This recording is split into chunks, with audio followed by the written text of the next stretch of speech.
Police मुलाजिमीन के साथ बदतमीजी के इल्जाम में भोलकपुर कॉर्पोरेटर गौसुद्दीन को पुलिस ने गिरफ्तार कर लिया। उनके खिलाफ बाद अफराद ने पुलिस मुलाजिमीन के साथ बदतमीजी करने की डीजीपी और वजीर तारक रामाराव से शिकायत की थी और वीडियो भी शेयर किया था, जिस पर वजीर केटीआर ने डीजीपी को इस मामले की तहकीकात करते हुए मुनासिब कार्रवाई करने की हिदायत दी। बताया गया कि गुज़िश्ता रोज भोलकपुर इलाके में बाज पुलिस मुलाजिमीन होटलों को रात देर गए तक खुले रखने पर बंद करवा दिया और बताया कि रात देर गए तक होटलों को खुले रखने की इजाजत नहीं है, जिस पर मुतालिका कॉर्पोरेटर ने माह रमजान में होटलों को बंद करवाने के लिए आने वाले मुलाजिमीन पर बरहमी जाहिर की और कहा कि पुलिस के आला ओहदेदारों ने रमजान में रात देर गए तक होटलों को खुले रखने की इजाजत दी है, लेकिन उनके अहकामात पर निचले सतह के मुलाजिमीन अमल नहीं कर रहे हैं।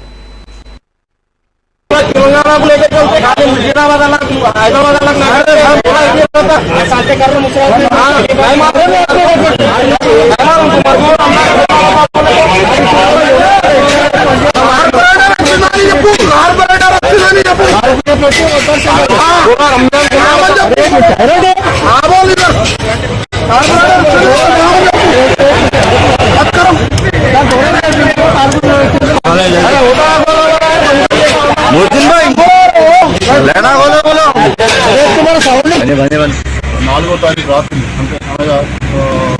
5వ తారీఖు తెల్లవారుజామున ప్రాంతంలో ఇద్దరు బ్లూ కోట్స్ కానిస్టేబుల్ తర్వాత హోంగార్డ్ కానిస్టేబుల్ ఆఫీసర్ పేరు అనిల్, హోంగార్డ్ ఆఫీసర్ కారయ్య, వీళ్ళిద్దరు తన అలాటెడ్ డ్యూటీలో వాళ్ళకి అలాట్ అయిన ఏరియాలో పెట్రోలింగ్ చేస్తున్న కొన్ని ఎస్టాబ్లిష్మెంట్స్ ఇంకా హోటల్స్